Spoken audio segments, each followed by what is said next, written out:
Hi மக்களே வணக்கம். பாண்டியன் ஸ்டோரில் பார்த்தீங்கன்னா நம்ம கோமதி பழனிவேலுக்கிட்ட ரொம்ப அழுது பேசிகிட்டு இருக்காங்க. ரொம்ப சந்தோஷம்டா, நீ என்ன வேலை வந்து தாய் வீட்டு சீர் கொடுத்தியோ அன்னிலேருந்து எங்களுக்கு தாய் வீட்டு உறவே ரொம்ப பலமாயிடுச்சு. பிரிஞ்சிருந்த என் அண்ணன்லாம் வந்து என்கிட்ட ஒன்று சேர்ந்துட்டாங்கடா. எனக்கு ரொம்ப சந்தோஷம் பழனி. நான் எதிர்பார்க்கவே இல்லை. நான் ரொம்ப உனக்கு நன்றி கடன் பட்டிருக்கா பழனி. நான் மறக்கவே மாட்டேன்னு சொல்லிட்டு அழுகுறாங்க. அக்கா ஏன்க்கா அழுகுற? நாங்கள்லாம் ஒன்று தான்க்கா, எப்பவுமே உன்னை விட்டு நாங்கள் பிரிய மாட்டோங்க்கா, ஏன்க்கா வருத்தப்பட்டு பேசுகிற அப்படின்னு சொல்கிறாங்க. இல்லை பழனி, நீ வந்து சின்ன வயசுலேருந்து என் கூட வந்த இந்த வீட்டுக்கு நான் உன்னை கூட்டின்னு வர சொல்ல, நீ சின்ன குழந்தைடா, என் புள்ள மாதிரி தான் நானும் மாமாவும் உன்னை வளர்த்தோம். நீ திடீர்னு வந்து எங்களை விட்டுட்டு கடை ஆரம்பிச்ச, அது எங்களுக்கு சந்தோஷம் தான்டா. அது இல்லாமல் நீ வந்து இதே தெருல மாமா கடை எதிரிலேயே ஆரம்பிச்ச பத்தியா, அதுதான் எங்களுக்கு வருத்தமாச்சு. மற்றபடி எதுவுமே இல்லைடா அப்படின்னு சொல்கிறாங்க. அக்கா, நான் வந்து சொல்ல வரத்துக்குள்ளே நீங்கள் என்னை புரிஞ்சிக்கவே இல்லைக்கா. அண்ணங்க தான் அதை வச்சு கொடுத்தாங்க. என் மேலே எந்த தப்பும் இல்லைக்கா, எனக்கே தெரியாது.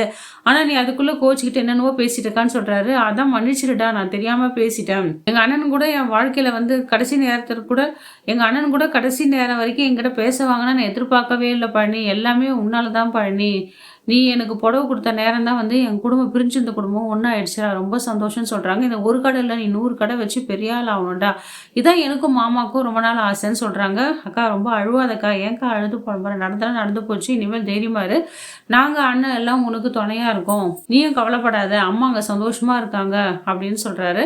நான் உனக்கு எவ்வளோ தொந்தரவு கொடுத்துட்டேன் பழகி, எவ்வளோ கஷ்டம் கொடுத்துட்டேன், வாய்க்கு வந்தபடிலாம் உன்னை திட்டி சாவெல்லாம் கொடுத்துட்டேன்டா, என்னை மன்னிச்சிடுடா அப்படின்னு சொல்கிறாங்க. உடனே நம்ம பழனிவேலும், அக்கா நீ ஒரு அம்மான்னு சொல்கிற, நீ அம்மா ஸ்தானத்தில் ஏதோ பேசியிருக்கக்கா, நான் அதெல்லாம் பொருட்படுத்தவே இல்லைக்கா, என்கிட்டயாக்கா மன்னிப்பெல்லாம் கேட்குறேன். என்றைக்குமே நீ அக்கா, என்றைக்குமே வந்து நீயும் மாமாவும் எனக்கு ஒன்று தான், உங்களை நான் மறக்கவே மாட்டேன் வாழ்க்கையிலன்னு சொல்கிறாங்க. இந்த சந்தோஷ தருணத்தில் நீ போப்பா, நீ கடைக்கு போய் வியாபாரத்தை பாரு. அக்கா கோர்ட்டுக்கு என்ன கூட என்ன வரணும்னா சொல்லுக்கா, நான் வரேன்றாரு. அதெல்லாம் ஒன்றும் வேணாம் பழனி, நான் பார்த்துக்கிறேன், நீ போய் உன் தொழிலில் பாருடா அப்படின்னு சொல்லி அனுப்புகிறாங்க.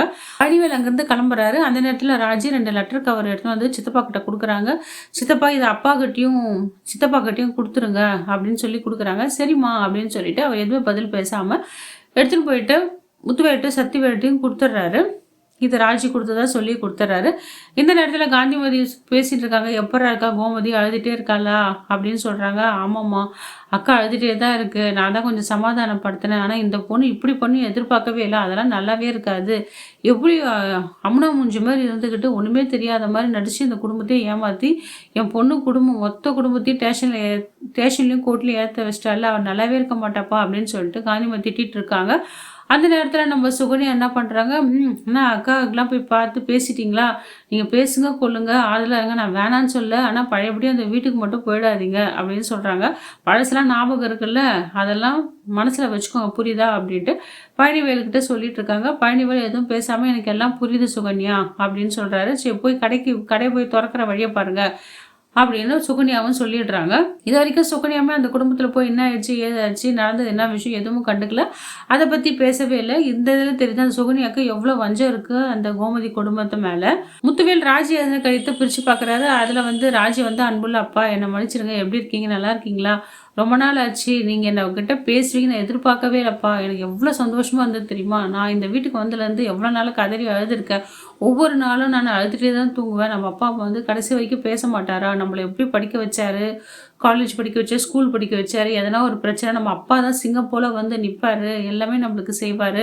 இந்த நேரத்தில் கூட நம்ம மேலே கோச்சிக்கிட்டாரே, நான் வந்து தப்பு தான்ப்பா, உங்களை வந்து தலைகுனிய வச்சது தப்பா, என் சந்தர்ப்ப சூழ்நிலை இந்த மாதிரி உங்களுக்கு தெரியாமல் நான் கல்யாணம் பண்ணிட்டு வந்துட்டப்பா, அதனால் அது தவிர நான் வேறு எந்த தப்பு செய்யலப்பா, தயவு செஞ்சு உங்கள் மனசு எதனா வேதனைப்பட்டிருந்தா என்னை மன்னிச்சிடுங்கப்பா, அப்பா போல் யாருக்கும் வராது, அப்பா அம்மா வந்து எனக்கு கடைசி நேரத்தில் வந்து ஹெல்ப் பண்ணிங்க பார்த்தியா, நான் இதை மறக்கவே மாட்டேன்ப்பா, கோமதி அத்தையே நான் அன்பாக ஒரு பொண்ணு மாதிரி தான் என்னை பார்த்துக்கிட்டாங்க, இருந்தாலுமே நம்மளுக்கு நம்ம அப்பா அம்மா வந்து நம்ம கூட ஜாலியாக பேசலையே பழகலையே, அது மாதிரி தான்ப்பா எனக்கு ரொம்ப கஷ்டமாயிடுச்சுன்னு சொல்லிட்டு தாதகத்தை ரொம்ப ஃபீல் பண்ணி உருக்கமாக ஒரு லெட்டராக எழுதிட்டாங்க. இதை பார்த்து முத்துவேல் ஒய்ஃப் மாறிக்கிட்ட காமிக்கிறாரு. இங்கே பாரு நம்ம பொண்ணு எப்படி எழுதியிருக்கா பாரு, எவ்வளோ பாசத்தோடன்ட்டு அவங்களும் அழுதுகிட்டே இருக்காங்க. நம்ம சக்திவேலும் அந்த லெட்டரை படித்து பார்க்குறாரு. அதுலேயும் ராஜுமே, சித்தப்பா என்னை மன்னிச்சிடுங்க, நீங்கள் ரொம்ப கம்பீரமாக இருப்பீங்க, கோவக்காரம் இருந்தாலும் உங்களுக்கு வந்து எது பட்டுதோ அதான் செய்வீங்க, உங்களை வந்து நான் தலையை குனிய வச்சுட்டு ஒரு தப்பான செயல் செஞ்சுட்டு அந்த குடும்பத்தை வந்து ஓடி போனேன், என்னை மன்னிச்சிருங்க, இதெல்லாம் நான் வேணே செய்யலை, ஒரு சூழ்நிலை காரணமாக தான் நான் போய் கல்யாணம் பண்ணிக்கினேன் கதிரை, இதெல்லாம் பார்க்காம மனசில் வச்சுக்காம வந்து என்னை காப்பாற்றினீங்களே, நீங்கள் கிரேட் சித்தப்பா, உங்களை நான் ரொம்ப தலை குனிய வச்சுட்டேன், என்னை மன்னிச்சிடுங்கன்னு சொல்லிட்டு ரொம்ப ரொம்ப சோகமா இருக்கிற மாரி, ரொம்ப சோகமா அந்த சக்திவேல் கண்லே தண்ணி வர அளவுக்கு ராஜி வந்து ரொம்ப மனச மாத்திட்டாங்க, அந்த அன்பான வார்த்தைகளால. சக்திவேலும், முத்துவேலும் வந்து கண்டிப்பா ராஜிய பாசமா தான் இனிமேல் நடந்துப்பாங்க. ராஜியும் அந்த அளவுக்கு கடிதத்தில உருக்கமா எழுதியிருப்பாங்க. எனக்கு ஃப்யூச்சர்லயும் எனக்கு நீங்க சப்போர்ட்டா இருப்பீங்கன்னு நான் நம்புறேன் பெரியப்பா, சித்தப்பான்னு சொல்லிட்டு, அப்பா, சித்தப்பான்னு எழுதியிருப்பாங்க. இத பார்க்கறதுக்கே ரொம்ப நல்லா இருந்ததுங்க. எப்படியோ அந்த குடும்பம் 2ம் ஒண்ணு சேர்ந்துட்டா போதுங்க. அடுத்தது இந்த பாக்கியம் வந்து என்ன பிரச்சனை பண்ண போறாளோ, அடுத்த ஹியரிங்ல வந்து கோர்ட்ல இவங்கள என்ன கேள்வி கேட்க போறாங்களோ தெரியல. ஜட்ஜ் எல்லாம் இவங்க என்னதான் இந்த பாக்கியம் பண்ணி வச்சிருக்கா தெரியல மக்களே. இந்த நகை விஷயம் என்னாச்சு? ஏன் இத பத்தி எதுவுமே வெளிய வரல? இவங்க போட்ட நகையெல்லாம் பித்தள நகைன்றது எப்படி வந்து ஜட்ஜுக்கு தெரியும், காவல்துறைக்கு தெரியும்னு தெரியல. அடுத்த வர எபிசோட்ல பல சுவாரஸ்யமான விஷயத்தோட உங்கள வந்து பார்க்குறேன் மக்களே. இந்த வீடியோ உங்களுக்கு பிடிச்சிருந்தா லைக் அண்ட் ஷேர், கமெண்ட் பண்ணுங்க. நன்றி, வணக்கம்.